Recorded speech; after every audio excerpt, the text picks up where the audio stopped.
A vivacious, charming in every way person once stood on a street corner, opened their perfectly tailored coat, unbuttoned their fine linen shirt, and cried, "Look at my heart!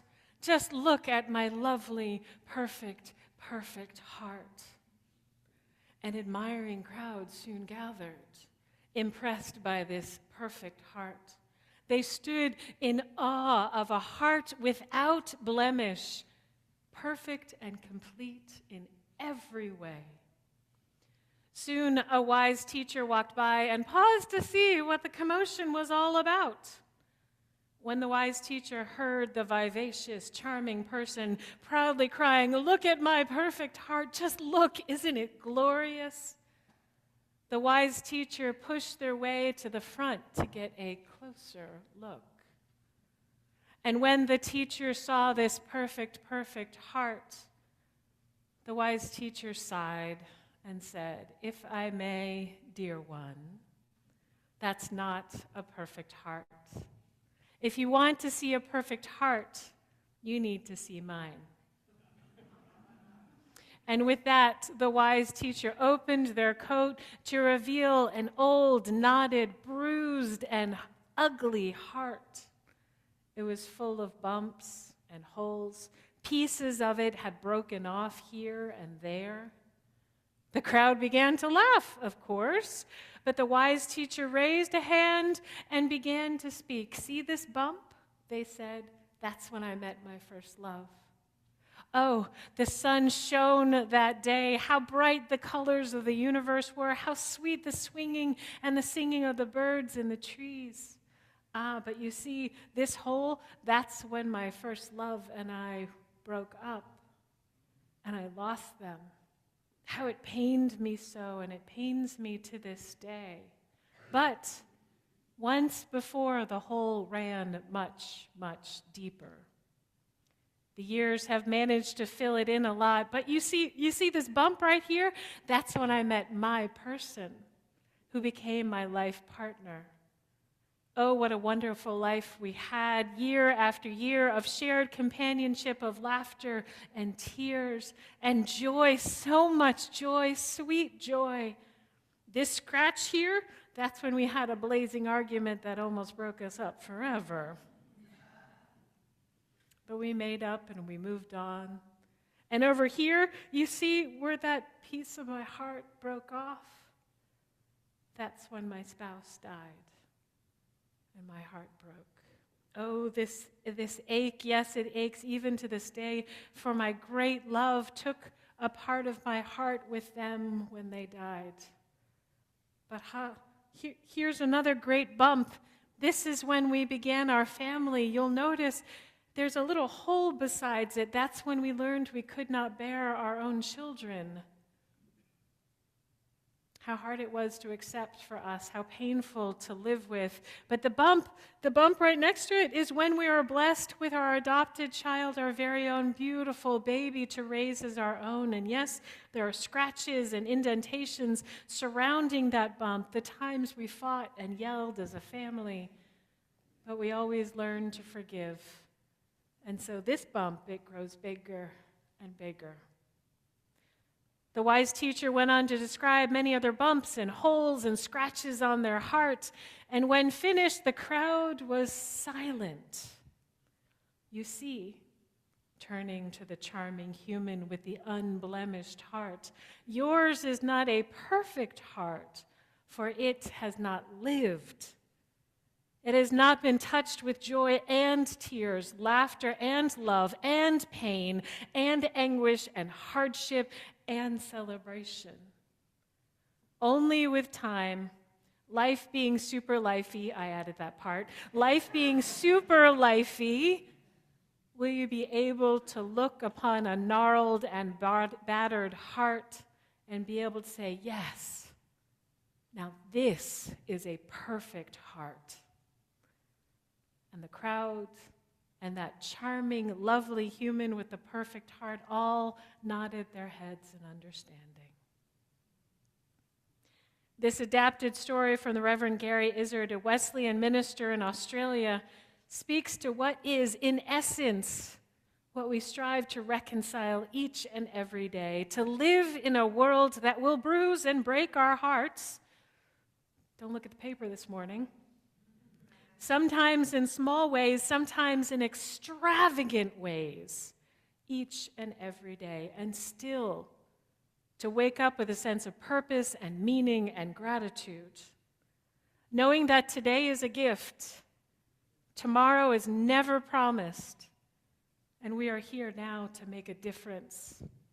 Or as was phrased in a comic strip that used our congregant from afar, David Lorms, always sends me little articles and notes and comic strips.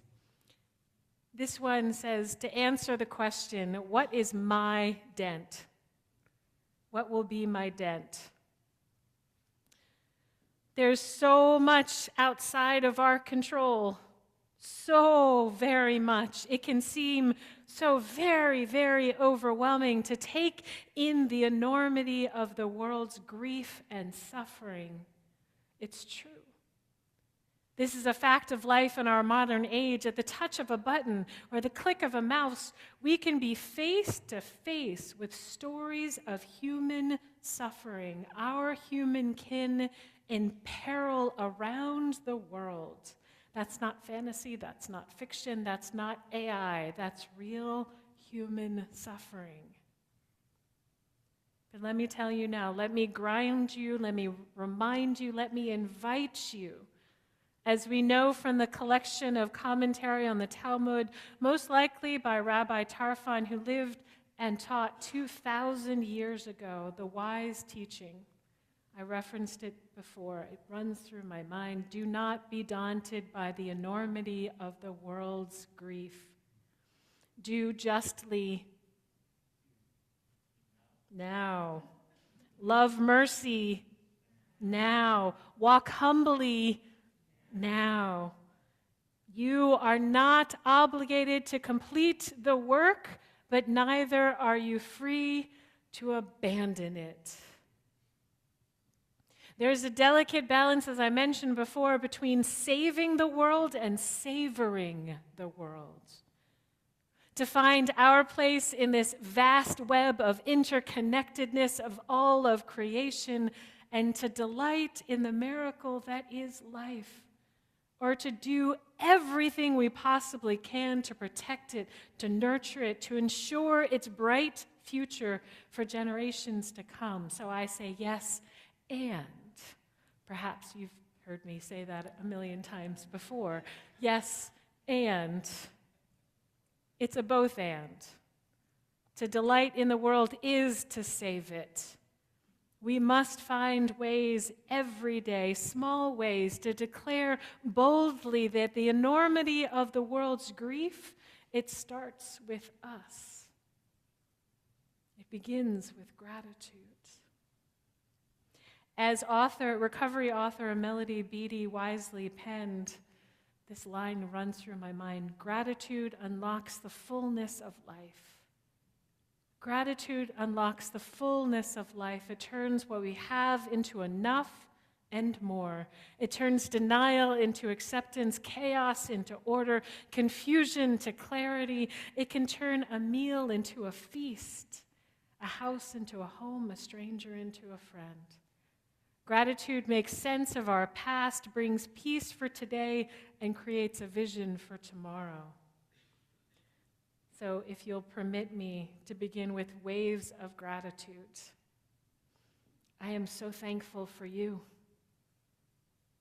I am so thankful for you. You and this place has changed my life and the DNA of my soul. I am thankful for your presence. And every time you show up with big heart, I am thankful for the ways that you've challenged me to think differently, to be different. I'm thankful for the many articles and books you send my way.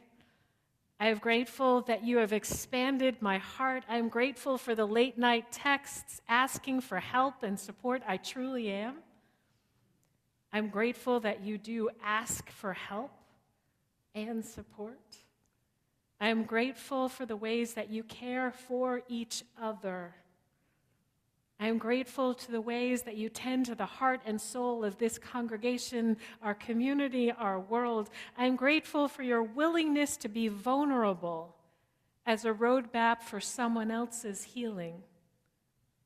I am grateful, so grateful for all the hugs, for the cards and the notes that I receive. I am grateful for our justice work, our service to our community. I am grateful for the 27 Thanksgiving baskets and the 63 $30 giant gift cards for Community Reach's holiday giving program that UCR lovingly provided for our neighbors, 450 Montgomery County families, for this holiday season.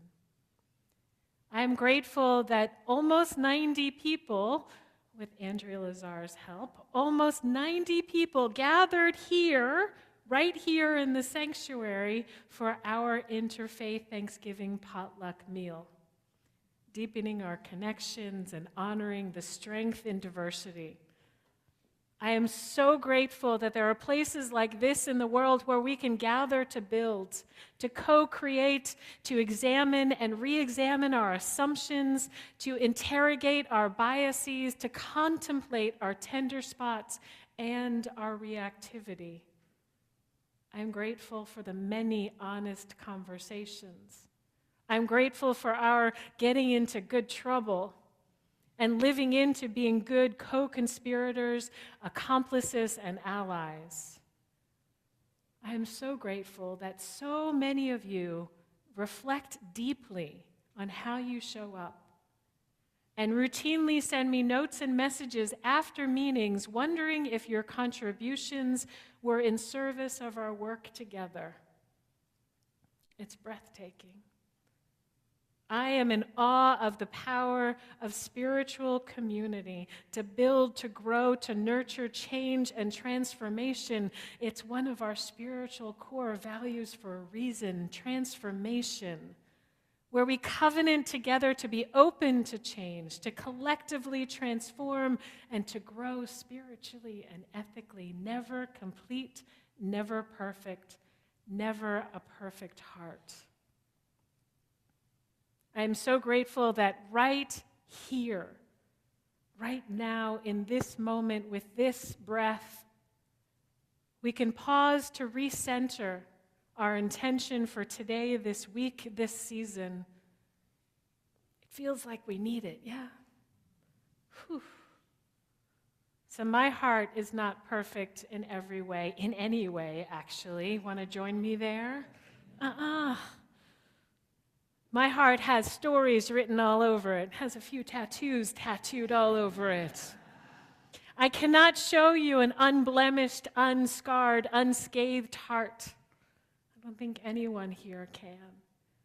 I can show you my heart and the hearts that I feel around us here in this space.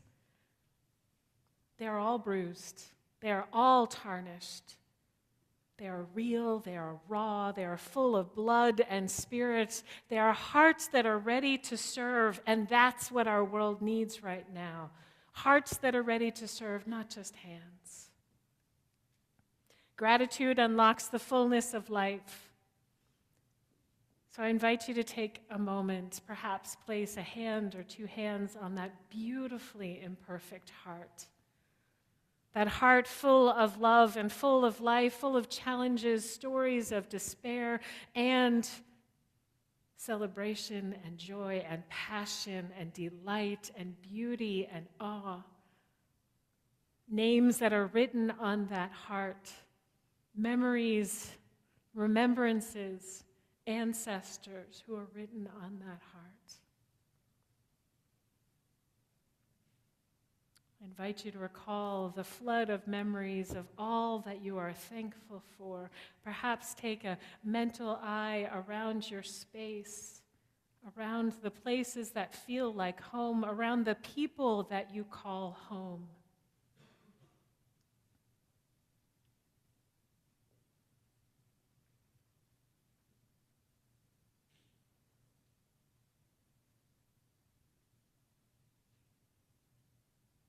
This gratitude, this shared gratitude of what is possible, when our fire of commitment is set ablaze to not abandon the enormity of the world's grief.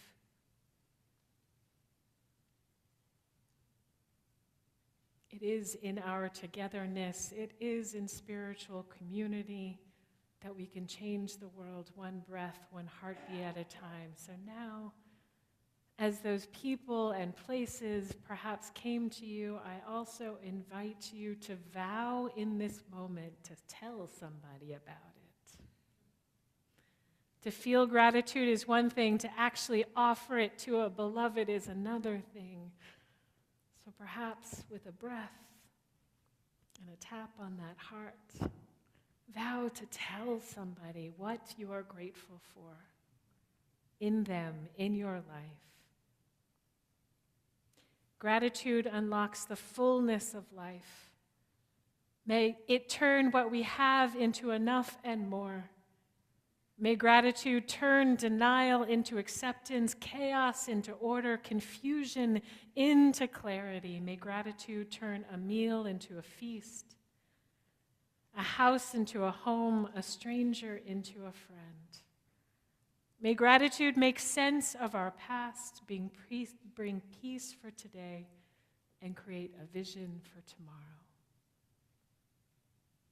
Amen, Ashe, and may it be so.